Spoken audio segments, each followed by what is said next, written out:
This week, John and Stuart talked to Grammy Award-winning guitarist and son of Frank, Dweezil Zappa. Dweezil recently launched Reward Music, an online platform for artists to host their website, engage with fans, sell music and merchandise, all while keeping 100% of sales. Dweezil talks through the features and benefits of Reward Music for artists and fans alike, showcasing the need for a paradigm shift away from traditional music revenue streams. Keep on the lookout for part 2, where we'll go more in-depth with Dweezil on his career and his father's music and legacy. Here we are. Dweezil Zappa is our guest on Gear Club from sunny Los Angeles. John's down in North Carolina. I'm in ugly New Jersey. And the Garden State. Not really. I don't know how they came up with that. I don't know. Because the dog shit state was taken? But we're so honored to have you, Dweezil. It's pretty. This is pretty amazing for us because we're Zappa. It's deep in our soul. Right. I feel that. Zappa thing. I feel that. Well, thanks for having me. And if it's okay, we'll maybe bounce around a little bit. But we really want to talk to you about this your new Reward Music. Sure. It's brand new, right? It's brand new, yeah. We launched what we called a soft launch of the platform. Anybody that doesn't know what we're talking about right now, Reward Music is a new platform that's designed to help artists navigate the modern music business, which now is more difficult than ever. And the challenges that musicians face today are different than what existed before, because now all of the avenues where they would normally be able to earn income from the music that they make, they're all being taken away. So for years, the publishing aspect, the music, actually the sales of music have declined drastically. But suddenly with COVID, now you can't even tour. So if you're a musician, how are you going to make any money on the music when people are used to not buying music because they think it's supposed to be free, which is really not how things should be. Yeah. But then if you can't tour, how do you keep your band together? How do you keep your crew working? How do you do anything? And so we were looking for a way to help people, because we know there's a lot of musicians that are in predicaments they never thought they'd find themselves in, having to take on other jobs or consider not being a musician anymore. Right. And so Reward Music is a platform that becomes a turnkey business solution, because what artists need to be able to do now is they need to be able to have one place they can put all their stuff to simplify things for themselves and for their fans. And they need to be able to have that location be tied to a bank account so that they can actually make sales of the things that they've worked so hard with their skills and their talent all these years to actually reap fair gains for what that is. And part of the process is reaching people directly and actually making them understand that supporting an artist directly is the very best way to support musicians now and every day, because you can't rely on this other type of system for an artist to actually get a fair reward for their skill and their talent. And I'll put it to you this way. If you are a person who really enjoys music and you want to have access to music, I understand why Spotify sounds like it's a great thing, because, you have access to all this music anytime you want, and you're not having to carry it around. You're not having to store it on your computer. You're renting this music. You have it when you want it, right? But the artists are not getting paid fairly for this. Right. And here's why. Spotify sells a membership, and the monetization of music has gone into a membership service industry. So Spotify can make money selling their memberships, but they're getting the music essentially for free. They don't buy this stuff. Right. They have no investment in getting this stuff, but they get to reap all the rewards of taking in the membership. Yeah. Let's look at it like if it was a car rental company. A car rental company can rent you a car, but they still have to buy the car from the car manufacturer before Right. they rent That's it to a really great analogy. And so reward music is built to be a single location where you put all your stuff and you have a direct connection with your fans. And the other real key element of this is that it automatically enables an artist to reward their fans for their support. So the more that people are engaging with the artist's music or their videos or the things that they put up on reward music, the more points the fans can earn, which then makes the music and the other things that the artists are offering to them less expensive. They have a relationship that they can develop because they can be in touch through messaging. There's all kinds of things you can do as far as chats and ask me anything type of environments and all this kind of stuff that creates this ecosystem. And that's what is needed is a reciprocal, permission-based ecosystem it's all about humane technology here. That's another big part of reward is that if you're an artist and you are looking to find a way to get 100% of the sale, whatever you make, reward is the only place that's going to do that for you. Right. And essentially, it's a turnkey business solution for the modern age for musicians. What if someone has a relationship, they have a record deal? Like, yeah, I know can what you mean. Yeah. So everything that reward can do for an independent artist, it can do for an artist that's on a label. If your record company wants to collect what is due to them under your contract, they can set up their own Stripe account, which is a merchant service account, and they can collect on the material that's added to your site that is there for them to collect under what is designated in their contract. But on the same site, the actual artist can have whatever their carve-outs are for their own intellectual property. They can have their own merchant service account, and they can sell whatever they want, whether it's music lessons or music or T-shirts or other things that have nothing to do with their label deal. They're able to coexist in the same place, keep it all together. And the best part is it has totally transparent accounting. So when sales happen, you see exactly what it is and you see who bought it. Yeah. Wow. That's great. That's progressive. Yeah. This is not just standard social media. This is like when you turn this on, you're actually running your own business because you have customers and you need to be able to, if they make purchases or if something goes wrong or they're confused about something, you need to be able to help them. You need to be able to understand what it is that is going on so that they can remain a happy customer. So there's a lot of stuff going on here, but artists need to be able to take on that role now because they can't exist in the normal set of circumstances because we have a new normal. We don't know when touring is going to happen again. It may never come back to completely what it was before. So the reality is artists have a couple of major skills that people enjoy. They like music. They like to hear about how the music's made. They like to hear stories that the artists have. When you can take all of that and you can say, hey, I can actually share stories. I can make videos. I can do a little behind the scenes. I can give people a deeper look into anything or be a fly on the wall for anything. And you have the ability to actually monetize that kind of content, videos, live streams, all these things all in one place.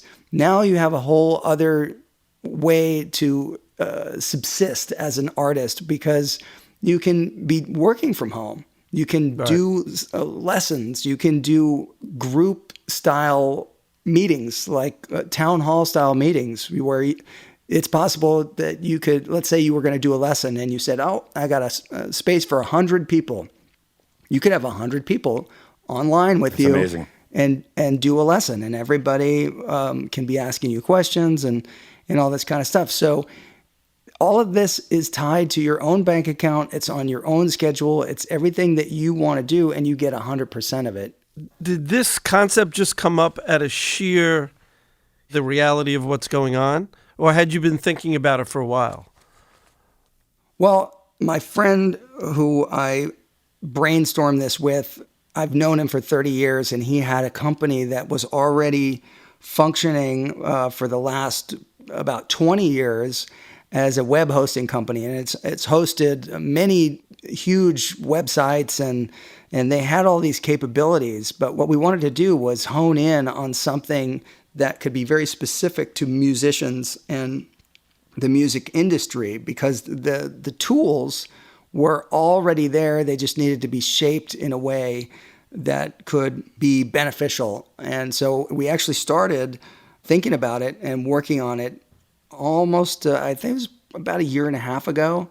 But as everything started to really come into focus with how much things were changing because of COVID, we were able to just say, hey, now we actually have a little bit of extra time here. Let's just make this thing happen. And what we planned to do was just always do it in an organic way, because there's a lot of stuff about social media that is also being kind of misunderstood by musicians and how they're thinking that they have to use it. So another important message here is that instead of thinking about casting the widest net and saying, hey, let me see if I can get 1 million people to buy something for $1, you probably could make the same amount of money in a lot of different ways with a lot less people. Because if you have a fan base that is very keen to support you directly, you can offer them value in so many other ways where they're not spending $1. They're spending $10. They're spending $100. They're spending $100 a month. Smaller groups can actually start making real money, but you have a better relationship with the people. It's a curated experience for the fans, and Right. and it becomes something that is a real connection. And that's the goal here, is that fans and artists need to be able to work together, and they need to create this ecosystem that will support each other. The more fans support the artist, the better content and better access to things they get. And in this day and age, people are used to like binge watching things and seeing collections of things and having, like I said, curated experiences.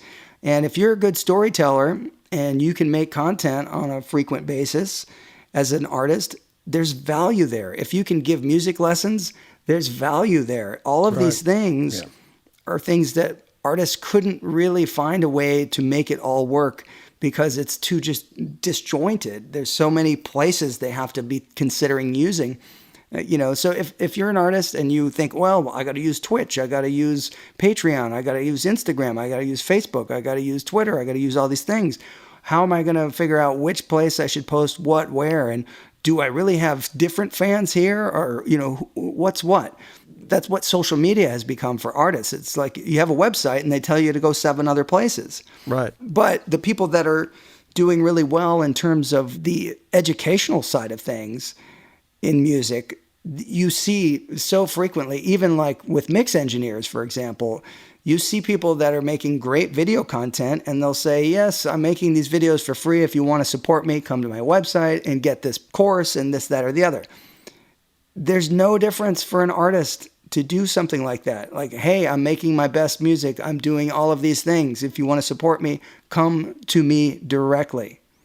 And that's really what this is. There has to be a paradigm shift for artists to recognize where their value is, and for them to make that direct connection with their fans. On Spotify, you need 3.8 million streams to make minimum wage. Okay? It's terrible. 3.8 million streams. I'll never criminal. make minimum wage on Spotify ever. It's criminal. Wow. Yeah. And so here's the thing. If you had somebody on Reward paying $2.50 a month, it would only take 700 people to subscribe to you, $2.50 a month, to beat minimum wage. You'd make $16,800. So 700 people versus 3.8 million streams. Yeah. Now you start seeing, wait a minute, I could achieve 700 people. But if you go to 7,000 people paying $2.50, now it's $168,000 a year. That's money that gets you out of your mom's basement if you're a brand new artist and you're creating music for the first time. But if I'm an unknown artist and I, sign up, what's the process for me to maybe even get 70 or 700? You know what I mean? If nobody knows me off the bat. Well, here's the thing. If you are looking at reward music versus YouTube versus Instagram versus any of those things, you're taking the leap that somebody, when you make your content, somebody's going to like it. They're going to comment on it. They're going to go, oh, I want to check that out. So if you were a busker in the street and you just played music and people walk by, some people are going to go, I like what you're doing. And they put money in your guitar case or in the hat you have sitting there. That's great. That's exactly what this is. If you are starting from nowhere, at least you have the ability to get the money that goes into the hat directly. And it's not through middlemen and all these other things. So you have every opportunity that you would in every other situation. Like reward, even though you would ideally want all of your best stuff to be found in one location, it doesn't mean that you can't go on YouTube or Facebook or Instagram to tell people, hey, here's what I'm doing. Here's a little clip, or here's these things, but come and support me over at my website. And so when you have your own URL, if you type in dweezilzappa.com, it's going to take you to my page that's on Reward Music.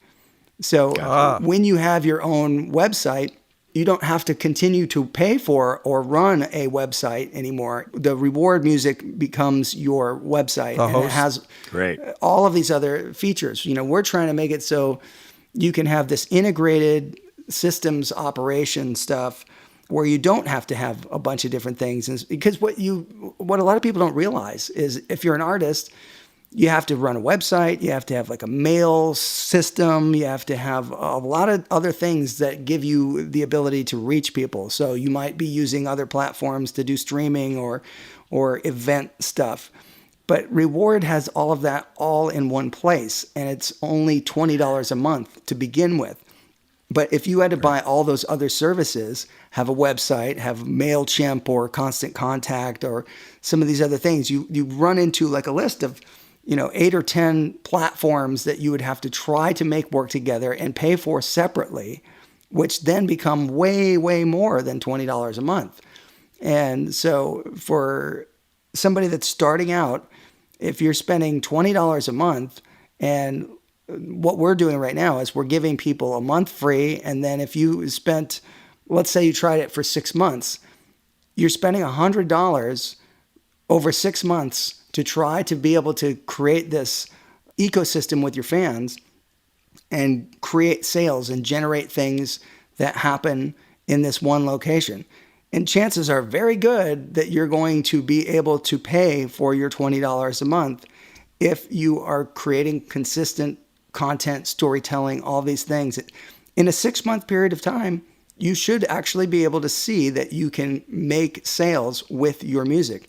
I can tell you, actually making sales on music is such a rare thing, but when you have a community that understands why and how they can support you, there's a lot of people that actually feel good about saying, yes, I do want to support someone directly. Yeah, absolutely. And when you see that happen, then it inspires you also to be able, as a musician, to say, I want to give back more to these people. What can I do? How can I create more value for this kind of thing? And this is not an overnight sensation type of thing, but it really will open people's eyes to understand that there is a way for you to create value and a curated experience for people so that they enjoy coming to you and listening and watching what you have, Even the kind of stuff that we're doing right now, having conversations like this, you can do this kind of stuff and you can talk to your fans. You can do stuff that you otherwise wouldn't do.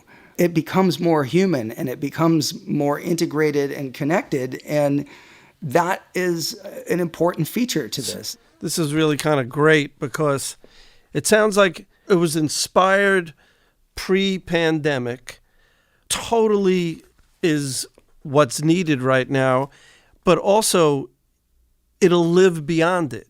It'll be such a great way for people to get back in the analog world. Right. beyond all of this stuff. Hopefully, whenever that soon enough is over, that it's just going to be a way for people to stay more connected. Can I add to that, Stuart?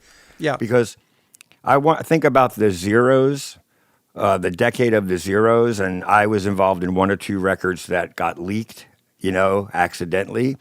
And I feel like, and with that kind of stuff, that really hurt the artist sales, and people were sharing and not buying the records. And then with Spotify, the pendulum has swung towards people not appreciating the value of the art that people create.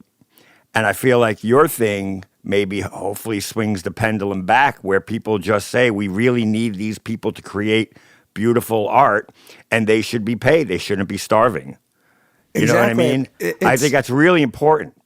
It is. And it's also, this system isn't necessarily designed just for artists, because in the industry, a lot of people are involved in the making of music. So whether it's a mix engineer, producer, or mastering engineer, the same technology that artists can use to be able to reach their fans, mix engineers, mastering engineers can create their own business platforms with, a reward-powered site that allows them to reach people and do their business, where we have the same kind of abilities to do file sharing as like a Dropbox type of thing. So if you're a mix engineer and you want to do some work for somebody, they can send you the files, and whatever they upload, nothing gets transcoded. You're going to get exactly, if somebody sends you a high-res file, you're going to get what they uploaded.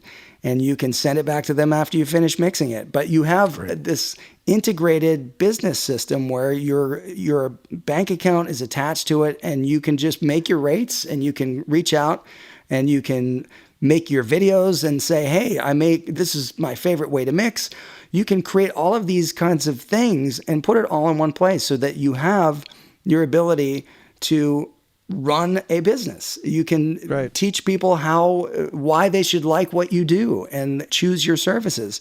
You can just be directly in touch. Another way to look at it is Apple or Amazon. They don't use social media to tell you, hey, come check us out. They have your email. Right. They call it, they get you directly, right? If you have a place that you can keep everybody excited in one place, and they can make purchases there, and they don't have to look everywhere else, it works well for Apple, works well for Amazon. Why wouldn't you try that as an artist? Yeah. Just last night, Johnny and I were talking about this. I did a little deep dive, a little Frank Zappa deep dive, just for my total enjoyment. But I found some stuff that I really loved, but then I got lost. Then, you look over on the side of YouTube, and it's like, shit I didn't want to see. So this sounds like just a way where if you want to do that deep dive, you can go and get it all in one spot and not be distracted.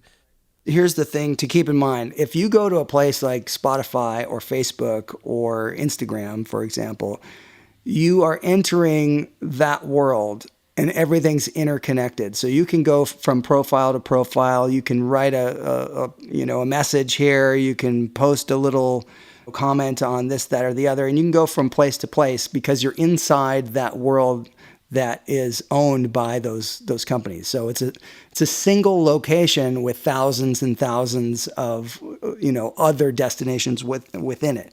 But what's different about Reward is if you go to the main page, Reward Music, you'll see that there's an artist page that's starting to develop. And when you click on an artist, you go into their page.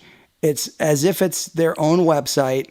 Has nothing to do with Reward. Reward doesn't touch any sales or anything that have to do with the artist's website at that point. And if you are surfing and looking at the artist's stuff, you can do that. But the moment you want to comment, you have to become a member of their community. Now you get all this other stuff that gets unlocked for you that you would see that other people won't see. And do I have to kind of do anything, or can I just put in Dweezil and if you just put in dweezilzappa.com, it'll take you right to my reward-powered website. You don't have to go through Reward Music and go to the artist page. If you want to learn more about Reward Music and what it does and how it works, you would go to rewardmusic.com for that. Right. And you could find some of the artists that are building pages right now. I mean, there's a couple hundred artists that are in the process of building their pages out and getting their stores up and running. It really is a game changer. And one of the things that we're really recognizing is that a lot of people just don't have enough information to know how to even get themselves into a place where they could think about being on a platform like this. Because some people say, oh, I don't have enough content. I don't know if I could do it. But you just need to start somewhere. Like, I have close friends that are concerned about, well, I don't know if anybody would come. I don't know if people would like what I'm doing. It's like, well, did you put it on Apple? Did you put it on Spotify? Yeah. Right. Well, why did you not ask those questions then? Yeah. Like, why is it now when you're thinking about putting it and having people come to you directly that you're suddenly concerned? You know, like, you can put your music anywhere. You could put it on SoundCloud. You could put it on Amazon. Right. You could put it on Apple. You could put it on Spotify. But you could also put it on Reward Music, where if you did get people to come to you directly, you get 100%. It's a wake-up call to say, hey, I could do things a different way. I could create a better relationship with the fans, and I can find a way to focus on what is the best that I can make and make people be aware of that. And now when you have just one thing to think about or one place to go, it does simplify things. So this business has always had all of these parasites that take from the artists. If you're a touring artist, you know, people think, oh, well, artists make all this money when they're on tour. People don't realize the expenses involved in a tour. Right. What I'm trying to say is musicians work way harder than people think they do, and especially the ones that are in that phase of, let's just call it the middle class working musician. You know, it is a grind. It is tough. And of course, they love playing the music, and people enjoy when they get a chance to check it out. But you're away from home for months at a time, away from, you know, loved ones, all that kind of stuff. But now, okay, you've been used to doing it for 10 years, 20 years, whatever, and now you can't do it, and there's no other way to make money doing music. Right. I mean, it's harsh. Upside down. Everybody is freaking out. That's a harsh reality. A friend of mine posted this thread on Twitter. She, Maggie Vale Stewart, we had her on the podcast. Mm-hmm. She does a bunch of things for various music, like non-profits and stuff. But she posted a thread anyway, really quick, just talking about musicians, venues, people who work at the venues, people who work, like she listed a whole thing about who's being affected if there's no stimulus, like your favorite venues go away, stuff like that. And it's really kind of sad. It's so many lives are affected. It's a terrible, terrible, terrible thing. And I can't wait for it to be over and get back to like enjoying music live and being social and making, you know, more music. But again, like when we do get back, the world has changed. But this kind of service is really, I think it's looking so far ahead because it's the thing that's going to bring people together. You can't stop people wanting to be together. Right. And music wins every time with that kind of thinking. And this just seems like an analog way to keep people tight and get us away from the backward shit we've been doing for a while. So, like, I got the mechanics of being a fan going there. Uh-huh. What if, like, you're one of John's artists, in order to get yourself set up on it, so you go to the website, and is there like a points you to how to do all this stuff? Yeah, there's videos that walk you through the setups, and we also have a team of people that are available to help people get started. If you would like, we would love to have you back again. Sure. Yeah. To talk about the progress of Reward, but also to talk about music and what you're up to and all that anytime. Stuff. But in the meantime, right now, you've spent your life as a recording and touring musician. What is it like to not be out on the road, to not be in front of an audience? For the past 14 years, I was touring doing about 60 to 100 shows a year, give or take, for 14 years. So that's about 6 months of work away from home. Right. And we were on tour when this whole thing happened, and we were the actual last show that played in the state of New York before they shut everything down. We played in Tarrytown, and right after the show was when we were told that, like, every other show that we had another 2 weeks or so left in the tour. Every other one was canceled. So we rode the bus back home from Tarrytown to Los Angeles. Oh my God. And, we had all the gear and all that stuff. And everybody was talking about, oh, you better make some stops because there's no food and there's no toilet paper and there's no this. And so every so often we'd pull up in the tour bus at a Walmart in different places across the country to get some things. And sure enough, the shelves were empty. Yeah. And we had a tiny fridge on the bus, and we were getting whatever, like, frozen foods that we could put in there. We bought a cooler, and we put some other stuff in, and it took us 3 days to drive all the way back to Los Angeles, and Amazing. Then we got into the house and pretty much never left. So oddly enough, one of the things that came up that has also been, like, sometimes you'll have a certain sigh of relief with certain things. We haven't ever had time to have a pet. So we ended up getting a dog, but it was funny because the dog just was a stray dog in the neighborhood that just showed up, this small little dog. We tried to find its owner for several weeks, looked everywhere. And so we just ended up, we have this dog now after weeks of looking for its owner and whatnot. But my dad had a song which was about a guy with a little dog, and the dog in the song, his name was Rollo. So we named this dog Rollo. Oh, that's amazing. Rollo, that's so great.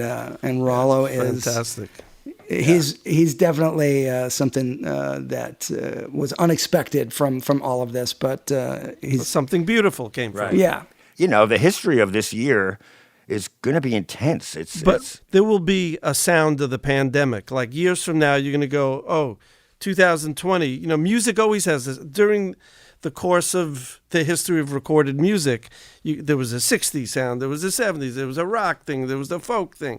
So there will no doubt be something related to this exact era that sonically is going to be a little different than everything else. And it's probably, I'm going to take a guess here, it's probably going to suck, except that what you're talking about doing is keeping people connected. And the suck part of it, I'm saying, is the isolation, music in isolation. Right. It is kind of, I'm sure there's going to be awesome stuff, but it's really, music has been, an experiential, interactive thing, at least the music we've all grown up on. And somehow through Reward, it sounds like it's keeping people connected, and that music it's amazing. Via that who knows, it's really, I love it. Well, I think I'm glad, I hope that people will give it a chance to learn more about how it can help, and not only just the artists, but fans, to understand that they have a crucial role in helping better music get made. If they can connect directly with the artists they love, they're going to get better music out of it. Yes, right. That's right. Right. That's right. And that's, that's really one of the nicest things I've heard in a long time. Yeah. And because, we're trying to, I got my studio, there's work coming in and blah, blah, blah, but it's all, the process is altered. And I've yet to experience it. I don't know if you guys have, being altered in a good way. It's all like, you got to step over another couple of steps just to get something fucking done. So, but Johnny, we're going to do this again with Dweezil, right? Talk about music and also just to check in and see how it's going with Reward and Yeah. how we can Yeah, help. what is it? and- It's only day 9, right? Yeah. That's Wow. crazy. That is crazy. Yeah. Oh my God. Yeah. I So feel it'll like be we're in interesting on to see. something. Yeah, I know. Finally. Yeah, we love all the people that decided to come in early because it takes a certain person to say, you know what, I'd love to be on the forefront of this. I don't have to wait and follow others. I can just do this now. Right. And that's how this thing is built. You're always going to have a certain amount of people that are going to want to wait because they want to say, oh, I got to see if any other artists I really know are going to jump on this thing. And you will start seeing that. There's people that are coming on and building their sites, but this was not necessarily built for just well-known artists. Right. Well-known That's artists great. can do very well on here, but this is built for the people that play their gigs in coffee shops and all of these kinds of things where like they want to be able to make money on their music because that's a passion, and even if that wasn't going to be their sole source of income, they want to be able to have that ability to make that connection and do that. And this is built for everyone. It works on every level. Plus it does, you can do merch and it's set up in a way where this is another one of the crazy things that really comes from the knowledge of a working musician and things that could help them.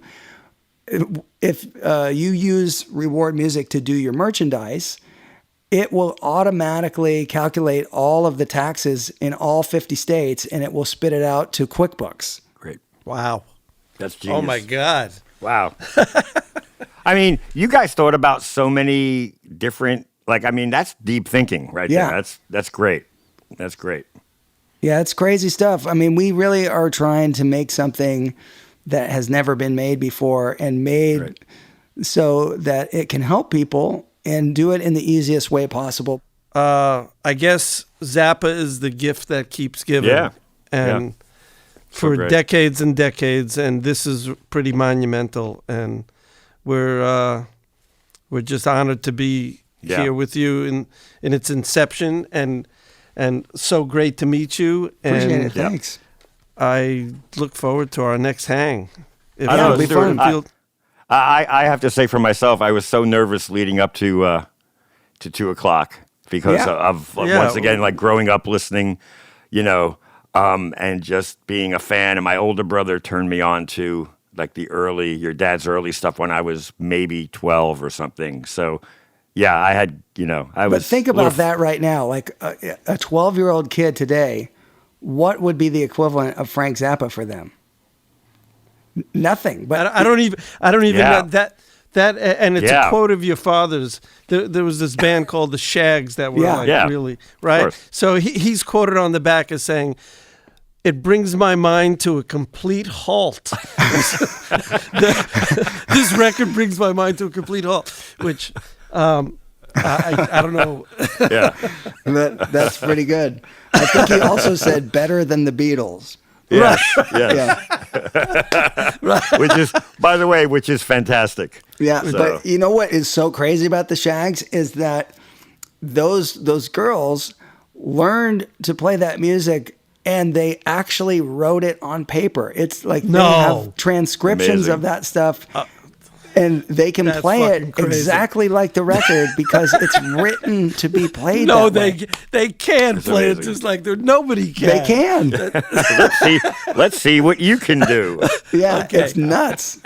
Okay, Dweezil Zappa plays the Shags. Let's Yeah, get the trans. It wouldn't now with the bit of free time and with the pandemic. That's not too far from being Yeah, a possibility. exactly. Okay, my pal Foot. Yeah, I love it. Oh my God, that's so great. Yeah, and then So- after the Shags, we can go to the GTOs. Yeah, that's some crazy stuff there. You know, Yeah. I mean, Yeah. Oh my God, so good. yeah. I mean, when you just start thinking about like music for the sake of music or recordings that are capturing something that would otherwise be forgotten because nobody else would take the time to do something like that.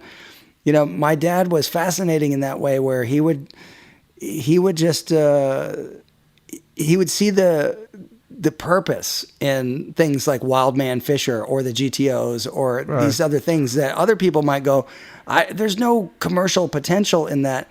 Right. And it may not have that much appeal to some people, but when you hear some of it, it is that kind of thing where, like that quote that you just brought up, where like it brings my mind to a halt.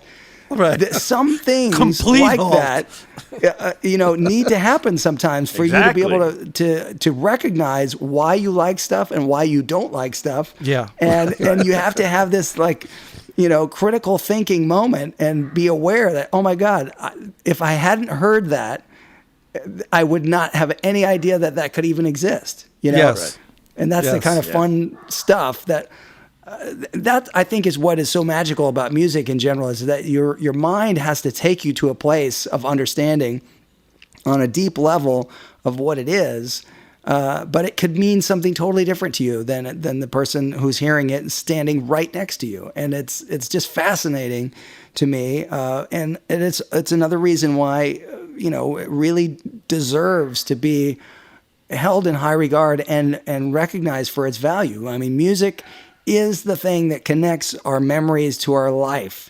And for people to just say, oh, you know what? I love music, but the value for me is to pay for a membership for it, to rent it.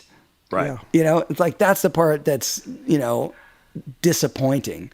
Yeah. Because for those of us who like really do care a lot about music and the process of making the music and all of the things that go along with it, it is disappointing to know that some people only care about their own access to it and not the supporting of the people that it's their life's work.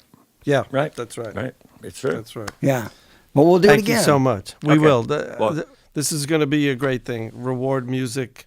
Everybody should go there, and I'm going there right now. I'm going to I'll drive meet you home. over there. Yeah, check it out.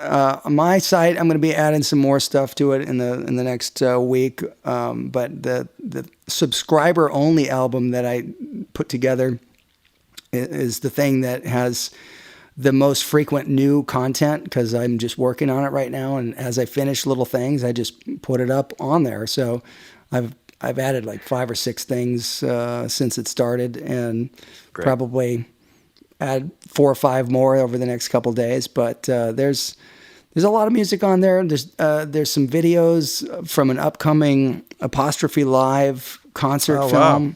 Right. And George Duke joins us in that film. Wow. And that's cool. my dad is on video playing with us in the background. And Oh, man. yeah, there's one thing when people get to see it on. We did a version of Muffin Man, and he was on the screen behind me in the way that was made well known by Natalie King and Nat King Cole, right? When she did that sort of duet performance.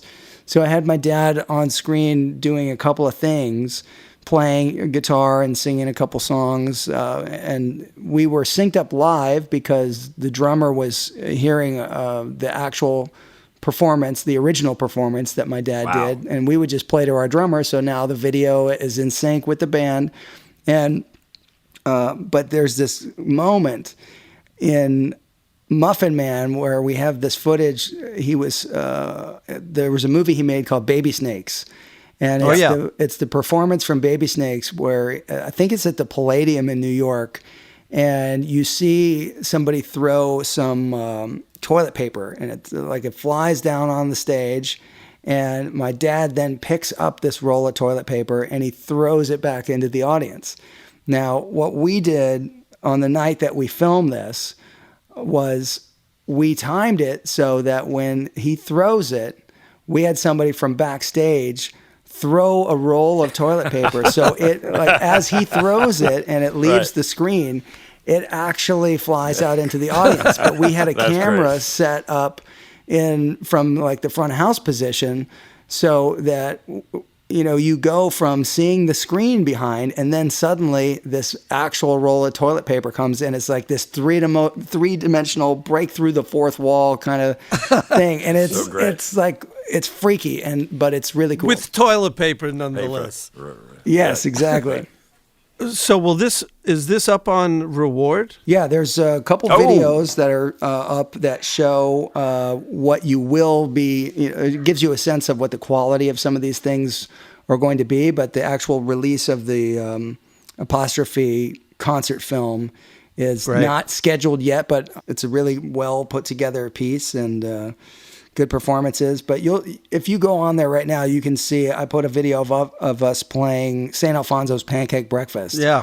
Which is one of the hardest songs of my dad's, but it's really Where short. I stole the margarine. Yes. Less than 2 minutes long, but the end bit of it, which comes from a piece of music called Rollo. Really? I learned to play it on guitar, and it is the most insane thing I have probably ever had to play on the guitar. And when you see it on video, you'll look at it and be like, that doesn't even look real. Like it doesn't even look real that we're playing it at all. That's amazing. St. Alfonso's Pancake Breakfast. Yeah, when you're a kid and you hear a song about pancakes, you're like, I'm all in with that one. Well, I wasn't a kid, but I was really high, so I was really Oh my God, that's amazing. Okay, we're gonna have you back, Dweezil. All right, sounds good. Thanks, we gotta do this, man. Thank you so much for joining us. Yeah, thank you. We'll check in 9 more days. See how you're doing. Sounds good. Anytime you guys, anytime you guys want to do a little checkup, that's cool. And by the way, your opening to your show, I love that the opening sequence title thing you guys have is really good. Yeah, that was very organic, I must say. It was a phone call?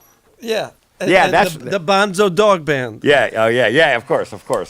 Yeah. No, that's great. Well, great. All right. Yeah. Okay, Dweezil. All good. Thank you so much, man. Sure. Thank you.